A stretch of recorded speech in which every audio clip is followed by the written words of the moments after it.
Padre, gracias te damos por la oportunidad que nos das de recibir tu palabra.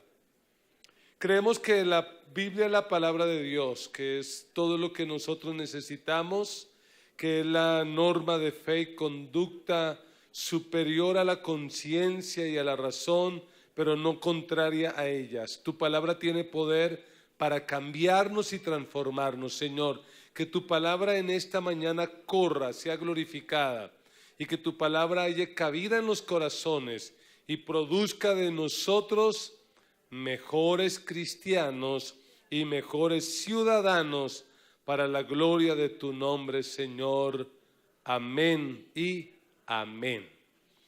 Hemos estado hablando durante el mes de agosto, hoy es el último domingo, acerca del tema de la adoración. Y hemos dicho con toda claridad que adorar es más que cantar. Que cantar es sencillamente una de las expresiones múltiples de la adoración. Pero que realmente adorar es vivir para agradar a Dios. Eso es adorar. Y claro que disfrutamos venir a un lugar como estos, a donde podemos cantar y adorar a Dios con libertad. De hecho, quiero contarles cuál fue mi primera experiencia en una iglesia cristiana.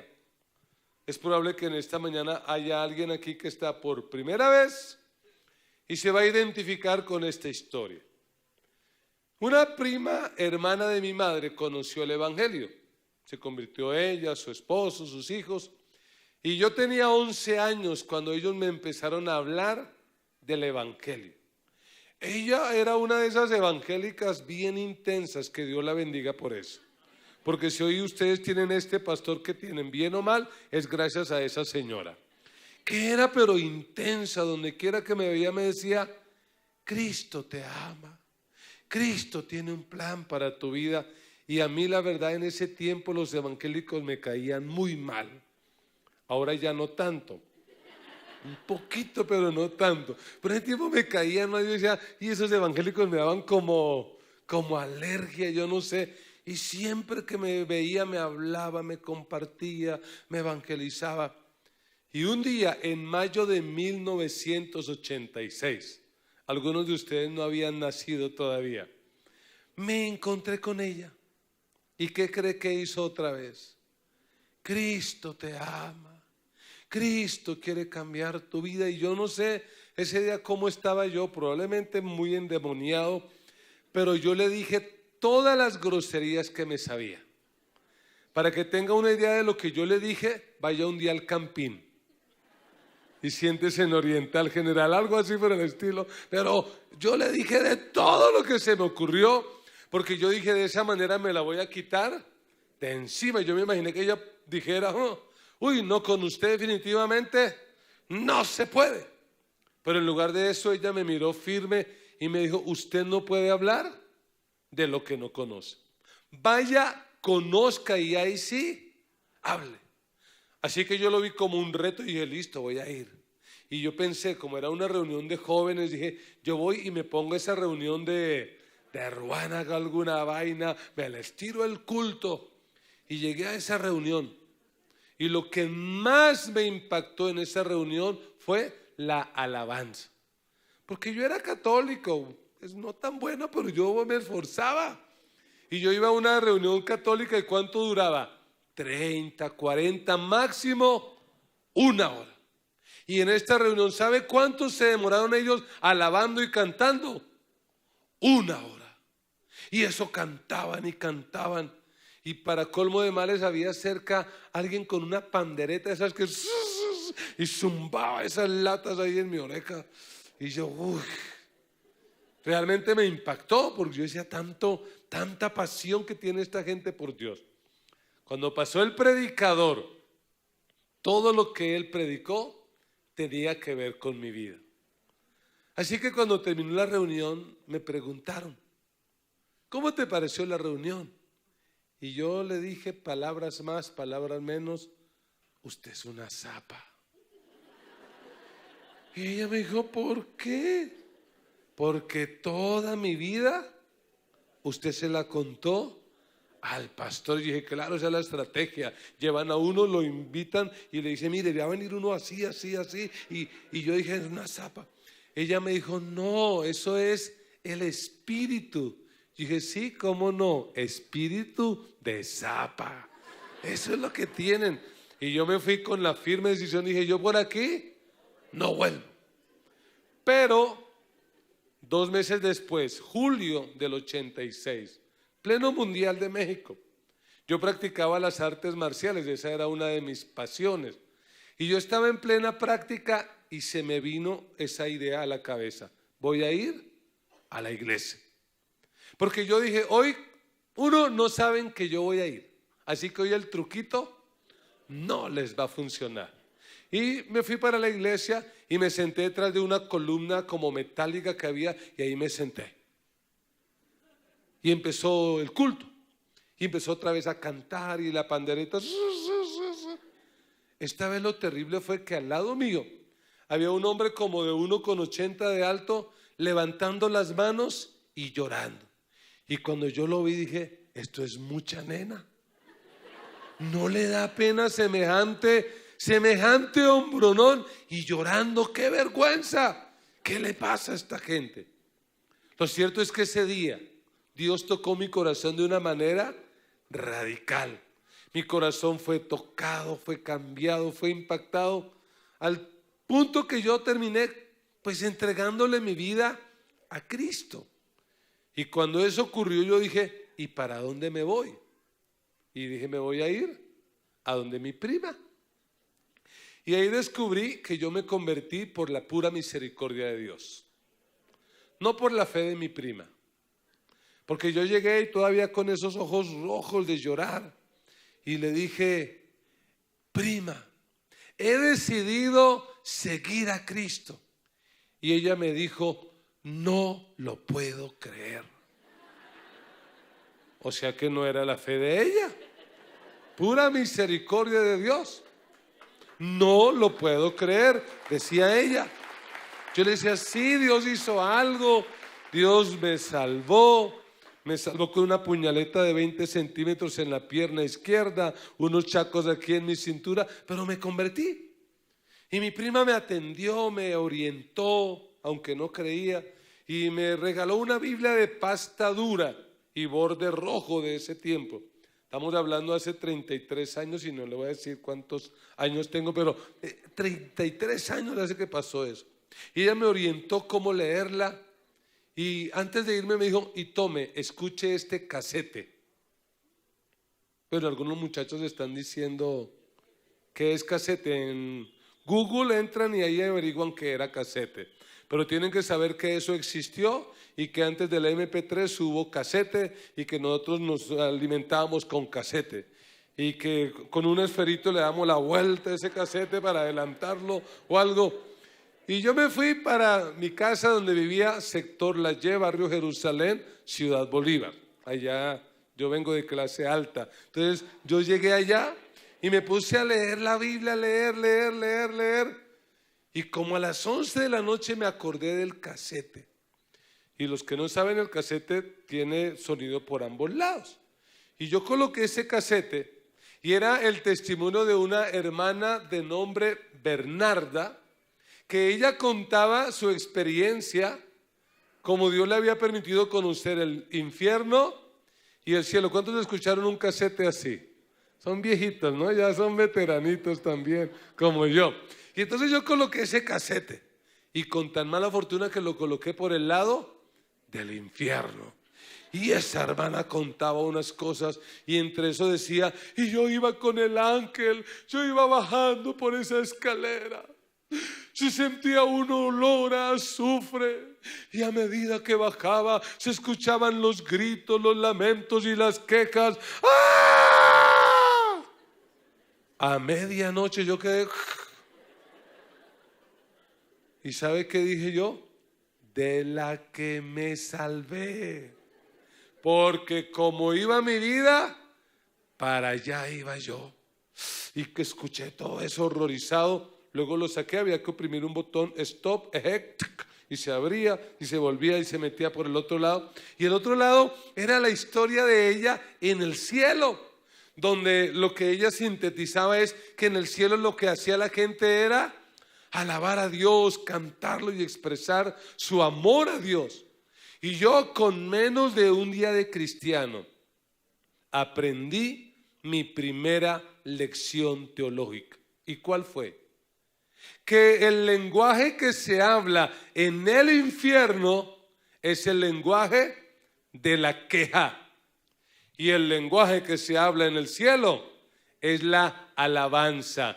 Y como yo ahora era ciudadano del reino de Dios, desde ese día decidí que a partir de ese momento en mi boca siempre habría un cántico de alabanza para el Dios del cielo, que yo iba a vivir para alabar a Dios. Pero alguien me puede decir: pastor, muy lindo, pero ¿qué hacemos cuando la vida se complica? ¿Qué hacemos cuando las cosas no nos salen bien? Pues de eso quiero yo hablarle en esta mañana. Y este mensaje lo he titulado Sacrificio de Alabanza. Porque estamos casualmente por estos días toda la iglesia leyendo el libro de Levítico. ¿Y cuál es la actividad principal en el Levítico? Sacrificio de ovejas, de palomas, de vacas. Y hoy en día, gracias al sacrificio de Cristo, no tenemos que sacrificar animales, pero sí tenemos que sacrificar alabanza, entre otras cosas. Y de eso quiero hablar, porque es verdad, a veces la vida es tan difícil que alabar como que nos cuesta. Pues vamos a aprender en esta hora a sacrificar alabanza. Anime a su hermano y dígale: sacrifica alabanza. Sacrifica alabanza. Y quiero que abra por favor su Biblia en el libro de los Salmos, capítulo 34. Salmo 34. Si usted tiene su Biblia de papel, inclusive en las versiones virtuales, antes del Salmo, de leer el Salmo, hay un pequeño comentario. ¿Sí lo notó ya? ¿Qué dice el Salmo 34? ¿Cuál es el comentario? Dice: ¿Salmo de quién? De David. Es decir, nos va a contar cuándo David compuso este Salmo. Dice: cuando mudó su semblante delante de Abimelech y lo echó y se fue. ¿Cuándo escribió David este salmo? Una ubicación de contexto. David recientemente ha matado a un gigante que tenía a los israelitas azotados, un gigante de nombre Goliat. Y David, debido a esa hazaña, se ha convertido en un hombre muy popular en el pueblo. De hecho, en las emisoras de ese tiempo, si era que habían, el hit parade lo ocupaba la canción que le compusieron a David. ¿Cuál era esa canción? Saúl mató a 1000 y David a sus 10,000. Y eso hizo que Saúl tuviera celos de David, tuviera envidia. ¿Y cuál era la intención de Saúl con David? Matarlo.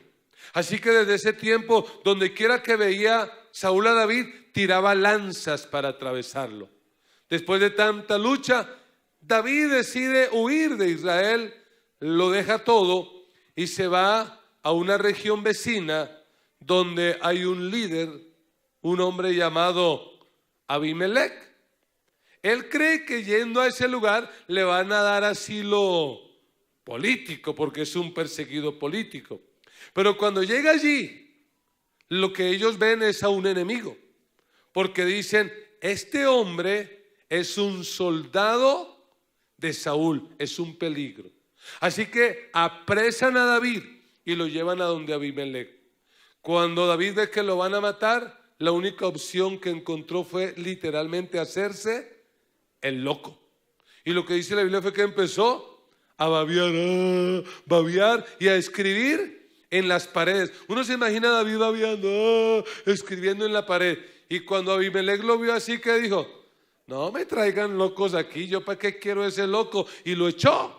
De esa manera tan astuta David pudo salvar su pellejo y llegó a esconderse a una cueva llamada Adulam, y en esa cueva compuso este salmo. Leámoslo, por favor.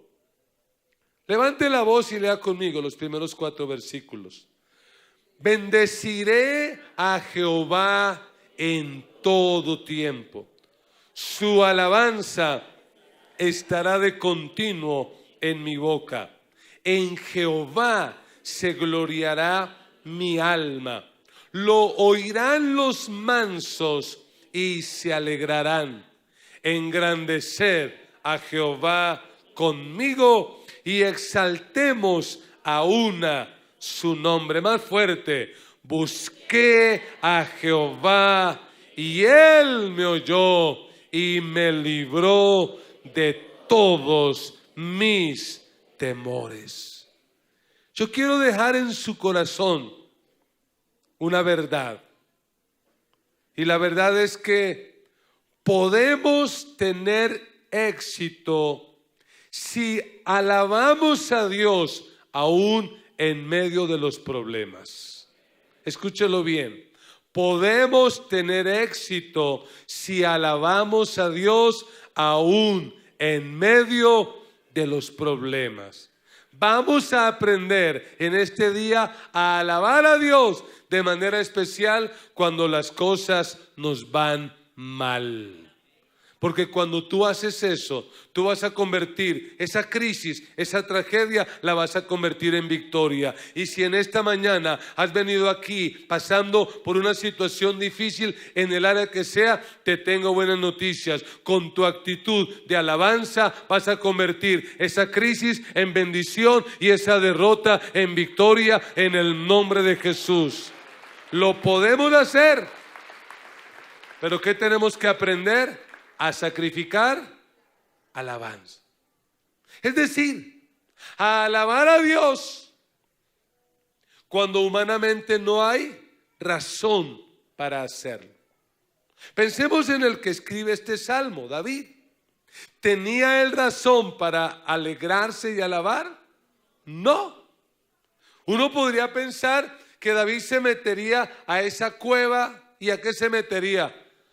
A quejarse. Si ve, nadie me quiere, todos me odian, mejor me como un gusanito, le quito la cabeza, o algo así por el estilo. Que David se hubiera metido allá a decir: si ve, ¿de qué me sirvió matar a Goliat? Desde que maté a Goliat, ese Saúl me busca para matarme, y ahora Abimelech también me quería matar. ¿Y qué me tocó hacer? Hacerme el loco, hacer esa actuación tan terrible. Él pudo haber llegado a esa situación, pero lo que uno ve en el versículo 1 es que David tomó una determinación. ¿Y cuál fue la determinación de David? Que espero que sea su determinación. ¿Qué dijo David? Bendeciré a Jehová en todo tiempo. ¿Y qué es en todo tiempo? Es que cuando te aumentan el sueldo, ¿tú qué haces? Alabas a Dios. Y cuando te echan del trabajo, alabas a Dios. Cuando vas al médico y te examinan y te dicen: no, usted no le duele nada, ¿cómo sales de ahí? Alabando a Dios. Pero si te dicen: te queda poco tiempo de vida. ¿Cómo cuánto, doctor? 10, 9, 8. Pero aún así alabas a Dios. Que no importa la situación, tú vas a alabar a Dios. Y eso nos lleva entonces a la primera reflexión, y es esta: sacrificar alabanza implica determinación. Yo decido qué hacer en medio de la crisis. Yo decido cómo enfrentar el problema. Y frente a un problema hay algunas opciones. Una de ellas es deprimirse, buscar a quien echarle la culpa, amargarse. Y la otra opción, ¿cuál es? Voy a alabar. Como David, bendeciré a Jehová en todo tiempo. ¿Qué más dice ese versículo? Su alabanza estará de continuo, ¿dónde? ¿En dónde? En mi boca. Ojo eso. No solo en el corazón. Él dice, su alabanza estará en mi boca. No lo digo por ustedes, pero a ustedes se los digo. Pero a veces me preocupa ver la actitud de muchos cuando estamos en el tiempo de la música en la iglesia. Gente que en el tiempo de la música, ¿cómo está? Y no estoy hablando de los amigos, porque cuando uno viene por primera vez, es obvio. Estoy hablando de aquellos que se dicen ser cristianos por mucho tiempo y no abren su boca para alabar a Dios en la iglesia. Y yo digo, si no lo hacen en la iglesia, en la casa menos, y en el trabajo, ni pensarlo. Tenemos que aprender a abrir nuestra boca, no para quejarnos, sino para alabar a Dios. Recuerda, la vida y la muerte están en el poder de la lengua. Y tú y yo vamos a usar el don de la palabra y lo vamos a usar para alabar y exaltar a aquel que es digno de ser alabado y de ser glorificado. Bendeciré a Jehová en todo tiempo. En el versículo 2 el salmista dice, en Jehová se gloriará mi alma. David pudo haber dicho, me voy a gloriar en mi astucia, porque es que yo soy muy pilo. No contaban con mi astucia. Cuando yo estaba delante de Abimelech y vi que me iban a matar, yo me hice el loco, es que yo soy muy inteligente. No. Él no se gloría en su astucia. ¿En qué se gloría? En Jehová. ¿Y sabe por qué a veces algunos se amargan tan fácilmente? Porque no han aprendido a gloriarse en Jehová. Es decir, se glorían en todo menos en Jehová. Algunos se glorían en su salud. Dicen, es que yo soy un roble, yo como lo que sea no me hace daño, es que yo sí soy muy fuerte. Yo digo, pobrecito ese cuando se enferme, porque ¿en dónde está su gloria? En su salud. Hay algunos que se glorían en su economía, en el buen trabajo que tienen, en la buena profesión que desempeñan. ¿Qué va a pasar cuando la economía falle?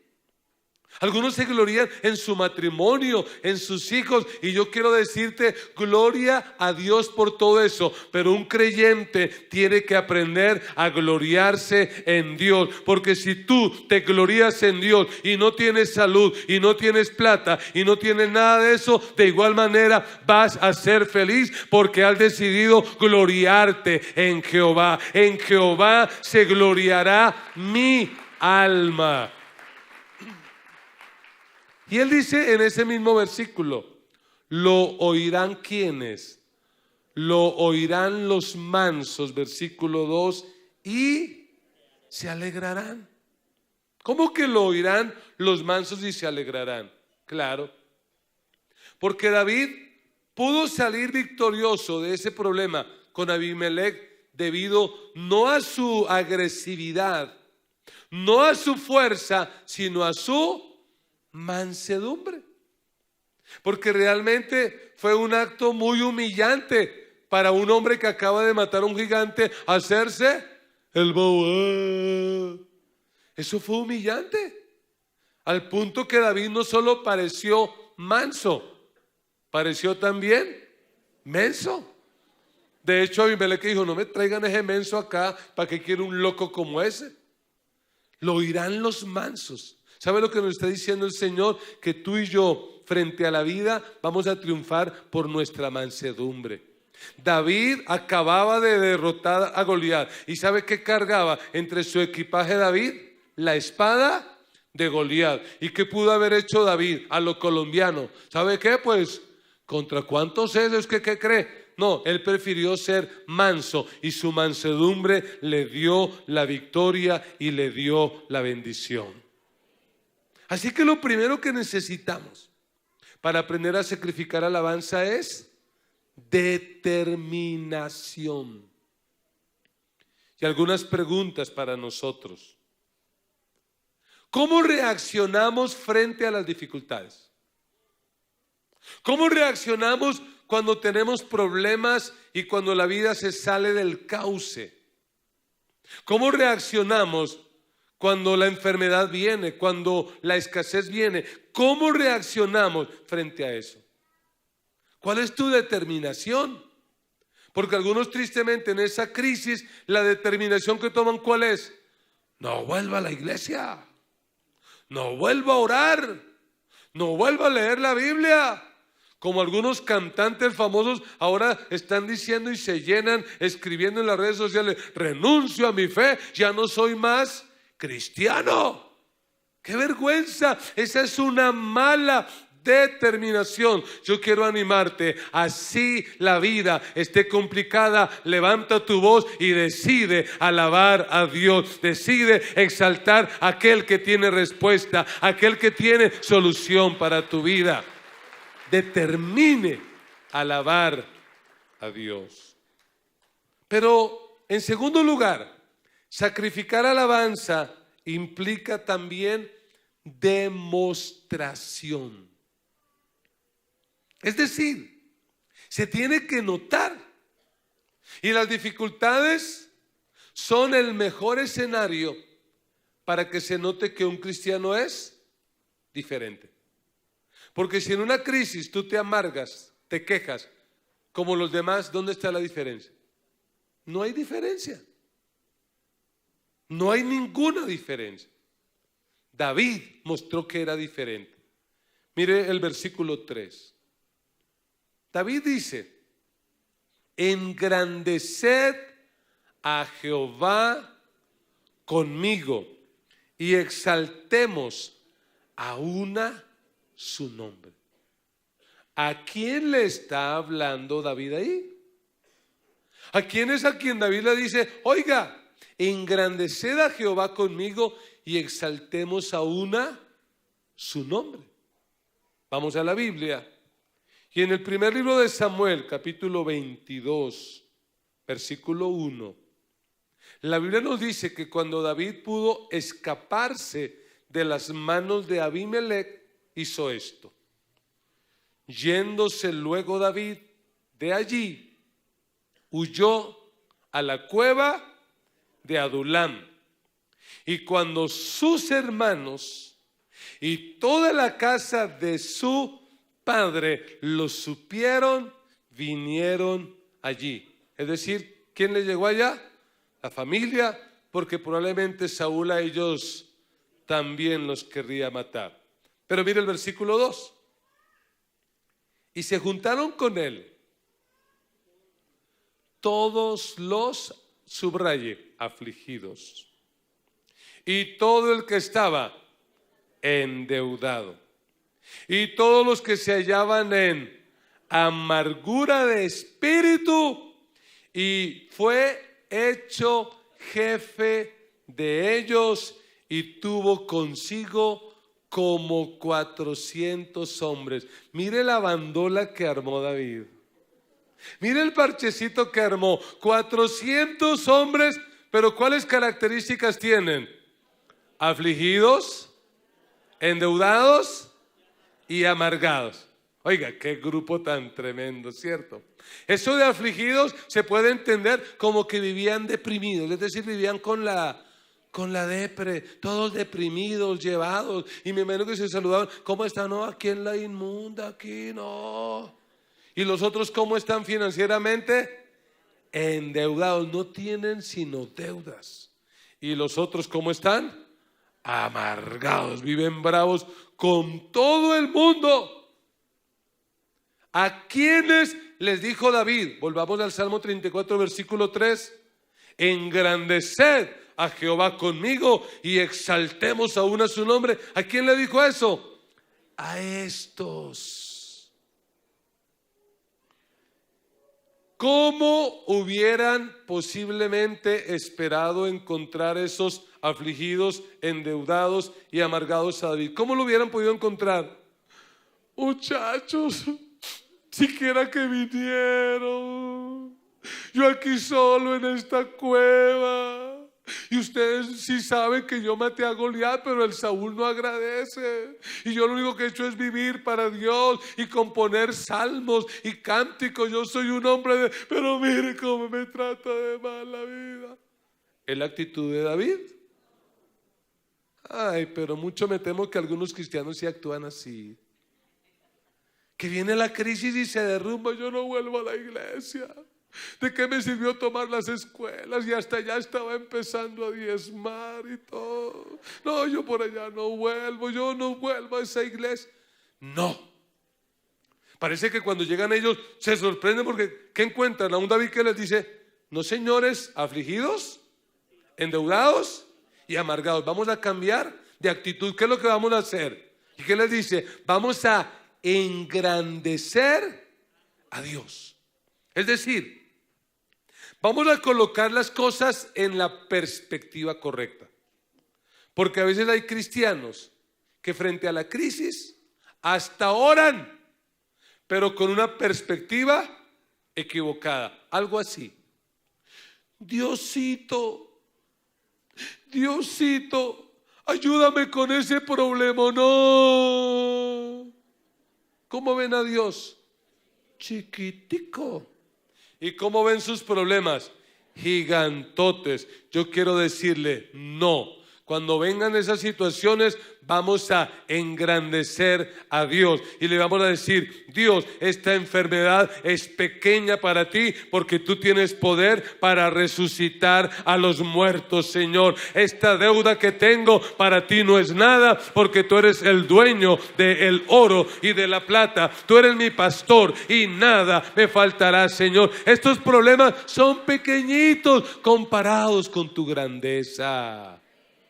Hay que aprender a engrandecer a Jehová. Hay que aprender a exaltarlo a Él y no a los problemas y no a las crisis. Y entonces luego David les empieza a contar su testimonio, porque es lo que David hace con esta gente. Les dice: les voy a contar cómo enfrenté yo mi crisis. Versículo 4. Él dice: busqué a Jehová y Él me oyó y me libró ¿de qué? Cuando él entró a esa cueva, ¿qué tenía? Miedo. ¿Miedo de quién? Miedo de Saúl, miedo de Abimelech. Todo el mundo me mata. Pero ¿qué dice él? En medio de esa crisis yo tomé una decisión. ¿Y cuál fue mi decisión? Mi decisión fue buscar a Jehová y Él me oyó. ¿Sabe una cosa? En medio de la crisis, en lugar de echarse para atrás, en lugar de desanimarse, vamos a buscar al Señor, porque en el Señor siempre habrá respuesta. No vaya a buscar respuesta al banco, no vaya a buscar respuesta a donde no hay. Busque la respuesta en el Señor, que de allí viene nuestro socorro. Nuestro socorro viene de Jehová, que hizo los cielos y la tierra. Él les dice: yo busqué a Jehová y Él me oyó y me libró de mis temores, por eso estoy aquí. Y en el versículo 5 les dice: mire, los que miraron a Él fueron alumbrados y sus rostros no fueron ¿qué? Lo que dice David, mire, y esto no solo lo he experimentado yo, los que miraron a Él. Y en el relato bíblico, ¿quién más miró al Señor? Muchos. Abraham, Isaac, Jacob, José, Moisés, Josué, Esther. Cada uno de ellos en su crisis miró a Dios y Dios les dio la victoria. Fueron alumbrados. Eso de que fueron alumbrados significa que se convirtieron como una luz. Donde quiera que ellos iban, radiaban, como que la gente decía: oiga, ¿y este qué le pasa?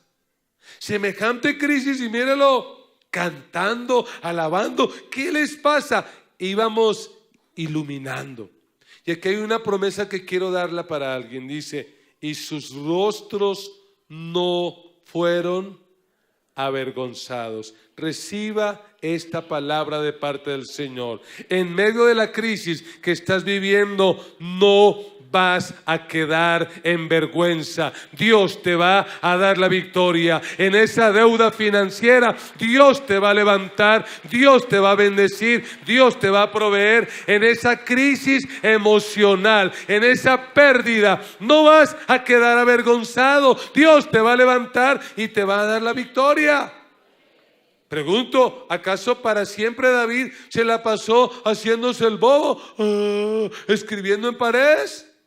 No, no para siempre fue su vergüenza, porque un día él dejó de hacerse el loco y llegó a ser el rey de Israel. Y de la misma manera Dios va a cumplir todo lo que te ha prometido y todo lo que Dios ha declarado sobre tu vida. Dios lo va a cumplir. No vas a quedar en vergüenza. Alguien que diga: no voy a quedar en vergüenza, no voy a ser avergonzado, voy a ver la gloria de Dios en mi vida.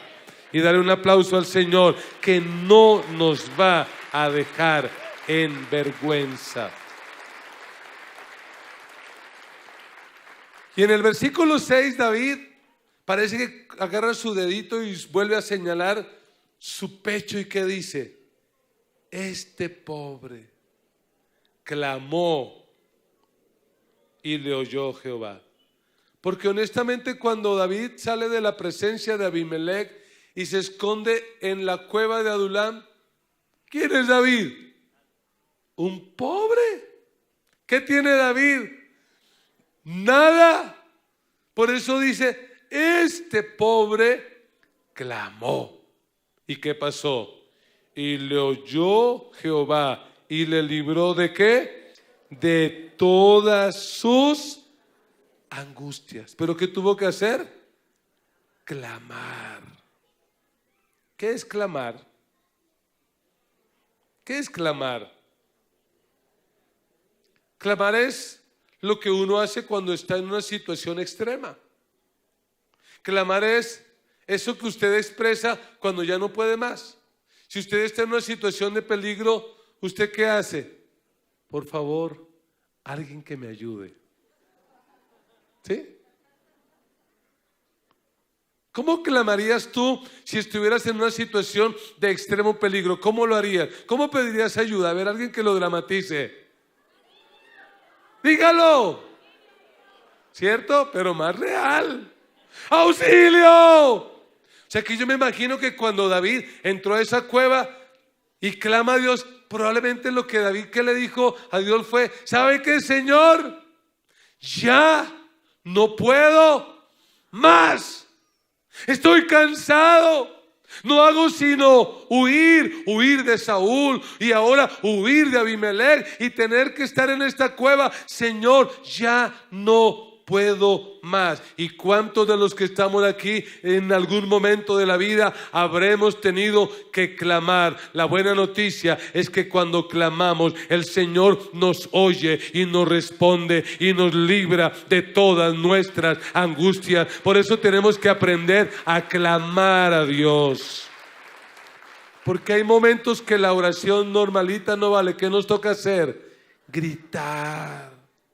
¿Alguien aquí alguna vez le ha dicho eso al Señor? Dios, ya no puedo más.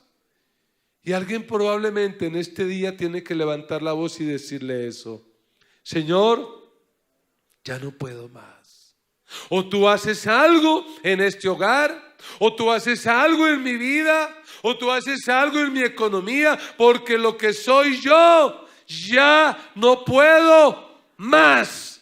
La buena noticia es que dice: este pobre clamó y le oyó Jehová y lo libró. Hay libertad, hay victoria y hay bendición cuando clamamos a Dios. Cuando tú clamas a Dios, Dios te va a responder y Dios te va a liberar. Alabado sea Dios. Y mire lo que dice en el versículo 7. El ángel de Jehová acampa alrededor de los que le temen y los defiende.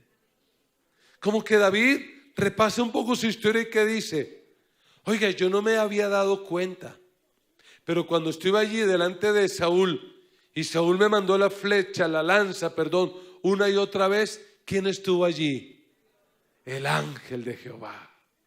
Y ahora que Abimelech y sus soldados casi me matan, ¿quién estuvo para ayudarme?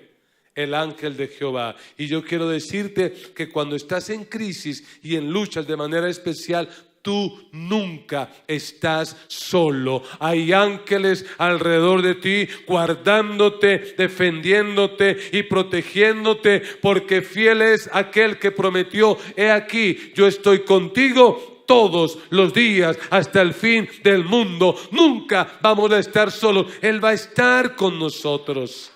Él nos va a acompañar. Él nos va a ayudar.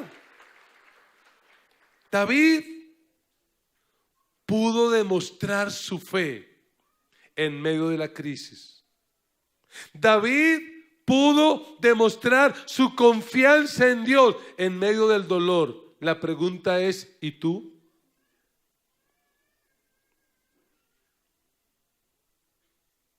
¿Qué ve la gente en nosotros cuando estamos en crisis? ¿Nos ve igual a la pandilla de David? Angustiados, endeudados, ¿y qué más? Amargados. ¿Eso es lo que ven en nosotros? ¿O ven en nosotros una actitud de alabanza? Hermanos, se tiene que notar que nosotros somos un pueblo diferente. Se tiene que notar que somos un pueblo que confía en Dios, que vamos por la vida y tenemos problemas como todo el mundo, pero además de tener problemas, tenemos a un Dios que nos oye, que nos responde, que nos libra y que nos da victoria, a un Dios que siempre está con nosotros, a un Dios que aún la cosa más trágica la puede convertir en bendición para nosotros, porque a los que amamos a Dios, todas las cosas nos ayudan para bien. Pero hay una tercera clave, y es que dijimos, sacrificar alabanza implica determinación, sacrificar alabanza implica demostración, pero en tercer lugar, sacrificar alabanza implica discipulado. ¿Por qué? Porque lo que va a hacer David con esos 400 afligidos, endeudados y amargados, lo que va a hacer David es que los va a discipular. De hecho, cuando llegan a visitar, ¿lo que les dice? No, aquí afligidos y amargados no. Tenemos que cambiar la actitud. Vamos a alabar a Dios. Y en el versículo 8, mire la invitación que les hace. Y es la invitación que el Señor probablemente en esta hora nos hace a cada uno de nosotros. ¿Qué les dice? Gustad y ved que es bueno Jehová. Dichoso el hombre que confía en él. Mire que el salmista apela a dos sentidos. ¿Cuáles? El gusto y la vista. Gustad y ved. Y yo pregunto a los que estamos aquí, ¿a cuántos de los que estamos aquí, a la mayoría nos gusta el faisán en finas hierbas? ¿A cuántos les gusta? Levanten la mano. ¿A cuántos no les gusta? ¿Y cuántos no pueden responder? ¿Por qué no pueden responder? Porque nunca lo hemos probado. Por lo menos yo nunca lo he probado. Entonces yo no puedo decir si me gusta o no me gusta. Para yo poder decir que me gusta, ¿qué tendría que hacer? Probarlo. Si yo dijera platos como estos para ir preparando el ambiente para el almuerzo, bandeja paisa, o para nuestros hermanos venezolanos, el pabellón, o algo así por el... ¿Qué diría usted? ¿Le gusta o no le gusta? Carne a la llanera, espagueti a la boloñesa, lasaña, sancocho de gallina, viudo de Boca Chico. Ese sí me gusta. ¿Y por qué les gusta? Porque ya lo probaron. Lo que les dice David a los que leen este salmo es: para que ustedes conozcan que Jehová es bueno, tienen que probarlo. Porque es que la vida cristiana no es cuestión intelectual, no es cuestión de conocer cosas, esto es cuestión de gustarlo. Me recuerda a mi prima que me dijo: usted no puede hablar de lo que no conoce. Y yo fui, y en julio de 1986 fui, lo probé, me gustó, y aquí estoy, porque realmente he descubierto que no hay nada más especial que caminar de la mano del Dios Todopoderoso. Dios es bueno, Dios es maravilloso. Hay que gustar y ver. Y luego en el versículo 9 dice: temed a Jehová, vosotros sus santos, pues nada falta a los que le temen. Y es curioso, cuando David entró a esa cueva, ¿qué tenía? Temor. ¿Temor de qué? De que lo mataran. Pero ahora él nos está hablando de otro temor. ¿Cuál es ese temor? Es el temor a Jehová, que no es miedo, que no es pánico. Ese temor significa respeto, reverencia. Temor a Jehová es que usted vive de tal manera que vive para agradarlo a Él, que usted no hace cosas porque sabe que eso a Dios no le agrada. Usted tiene temor de Jehová, y que usted hace otras cosas porque sabe que a Dios eso le gusta. Entonces usted, lo que lo impulsa es el temor a Jehová. ¿Y qué dice la Biblia? Nada falta a los que le temen. Nada. Y mire cómo termina el versículo 10. Dice: los leoncillos necesitan y tienen hambre. ¿Y quién se supone que son los leones en la selva? Los reyes de la selva. Pero uno a veces en Discovery o en Animal Planet, leones que literalmente mueren ¿de qué? De hambre. ¿Qué es la buena noticia?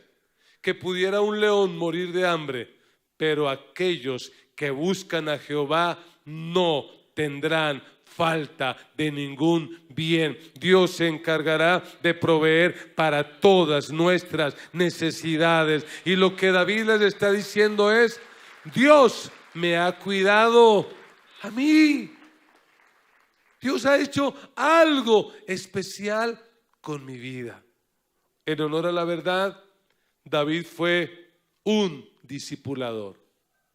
Porque si usted ha leído la Biblia, y si no, le animo a que lo haga, pero cuando usted lee los libros de Samuel, usted va a encontrar que esa bandola que tenía David, de 400 afligidos, endeudados y amargados, debido a la relación con David, ¿en qué se convirtieron? ¿Alguien sabe en qué se convirtieron?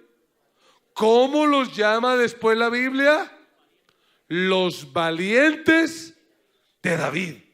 Y lo que dice la Biblia es que esos 400 llegaron a ser hombres de renombre, famosos. Cuando David llegó a ser el rey, ¿qué ocuparon ellos? Cargos de privilegio, fueron líderes influyentes, fueron gobernantes, fueron políticos, fueron gente de bien. ¿Por qué? Porque se encontraron con un hombre como David, un hombre que sabía sacrificar alabanza. Yo no sé si David les enseñó a esos 400 música, yo no sé si les enseñó armonía, si les enseñó acordes, pero hay algo que sí sé que David les enseñó. David les enseñó a alabar a Dios en las buenas y en las malas, y sobre todo David les enseñó a sacrificar alabanza.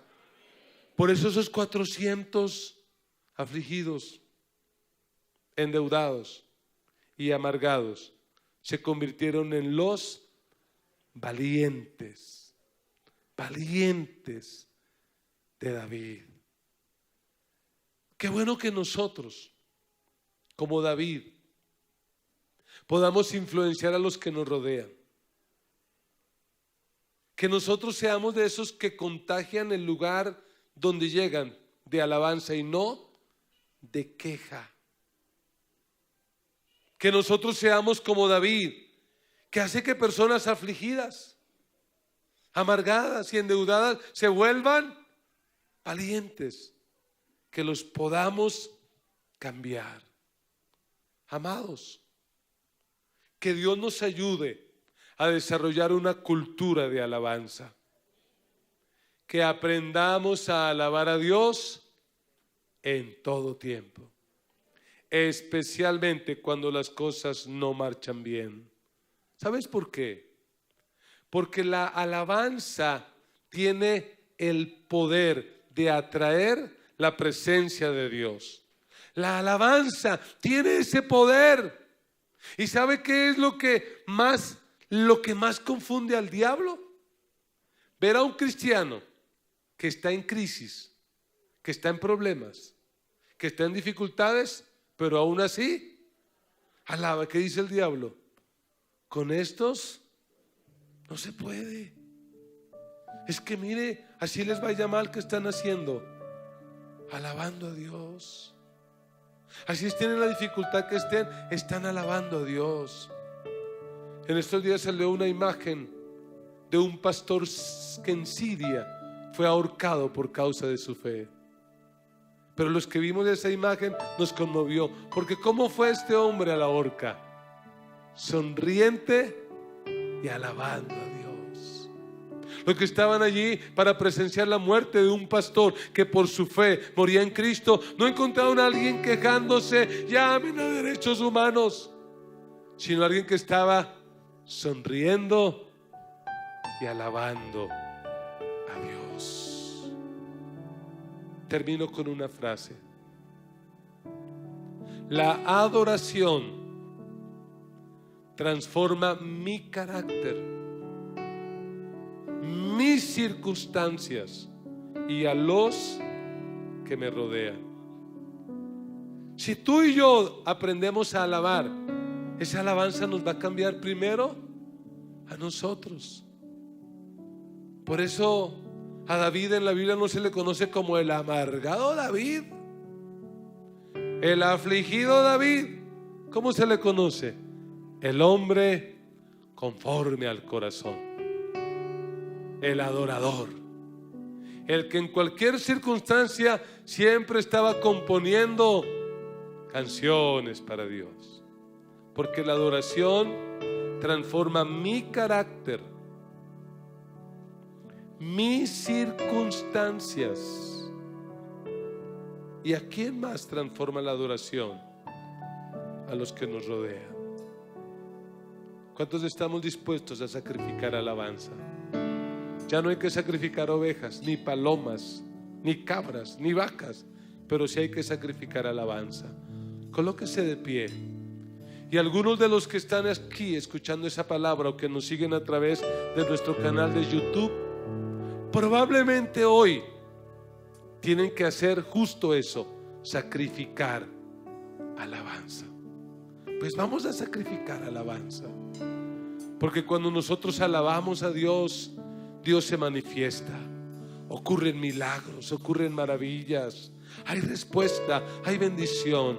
Levante sus manos y con sus propias palabras empiece a alabar a Dios. Recuerde lo que dice el versículo 1: bendeciré a Jehová en todo tiempo, su alabanza estará de continuo en mi boca. Vamos, por un minuto, levante su voz y empiece a alabar a Dios. Empiece a alabarlo a Él. Dígale al Señor: te alabo, te adoro, te exalto, por encima de esta dificultad, por encima de este problema. Señor, te alabo.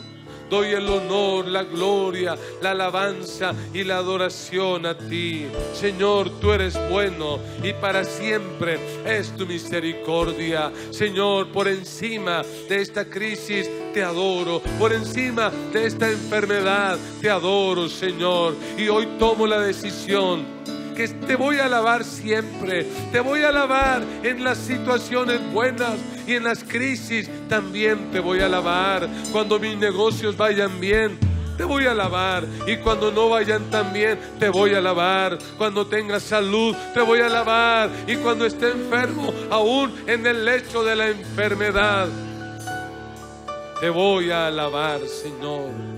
Te voy a alabar cuando la relación en mi casa esté bien, te voy a alabar. Pero cuando haya conflicto en mi casa, aún así te voy a alabar. Levante sus manos, levante su voz y en esta hora presente su necesidad delante de Dios. Recuerde, David dijo: busqué a Jehová y Él me oyó. Clamé a Jehová. Este pobre clamó a Jehová y Él lo oyó. Padre, yo oro juntamente con mis hermanos en esta hora por su necesidad. Yo oro por aquellos que están pasando por enfermedad. Señor, tu palabra dice que tú llevaste nuestras enfermedades a la cruz y que por tu llaga hemos sido nosotros sanados. Yo oro por aquellos que están pasando por dificultades financieras. Señor, tú eres nuestro proveedor. Nada nos va a faltar. Oro por aquellos que están pasando por situaciones críticas emocionales, por la pérdida de un ser querido, por un hijo que está apartado, por un matrimonio que no funciona. Señor, glorifícate y da victoria. Da victoria, por favor. Yo te pido por aquellos amigos, aquellas personas que nos visitan, que nos siguen a través del canal de YouTube, para que tú extiendas tu mano y obres milagros en ellos, obres milagros en sus vidas.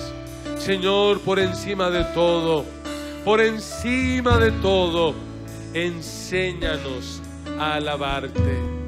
Que siempre haya un cántico en nuestra boca para adorarte. No importan las circunstancias. Te alabamos, Señor. Te alabamos. Podemos confiar en ti. A ti sea el honor, la gloria, la alabanza y la adoración. Tú eres digno de ser alabado y de ser glorificado. Terminemos esta canción. Declaremos la estrofa que falta con todo nuestro corazón y ese compromiso de alabar a Dios en todo tiempo. Y aunque estemos preocupados y cansados, a ver qué tal con las palmas. A sus pies. Vamos a obedecer y confiar que en Jesucristo y su palabra todo obra para bien. Correremos a Él y aunque estemos preocupados y cansados, nos rendimos a sus pies. Vamos a obedecer y confiar que en Jesucristo y su palabra todo obra para bien. Correremos a Él y aunque estemos preocupados y cansados, nos rendimos a sus pies. Vamos a obedecer y confiar que en Jesucristo y tu palabra todo obra para bien. Correremos a Él y aunque estemos preocupados y cansados, nos rendimos a sus pies. Vamos a obedecer y confiar que en Jesucristo y su palabra todo obra para bien. ¡Aleluya! ¡Aleluya!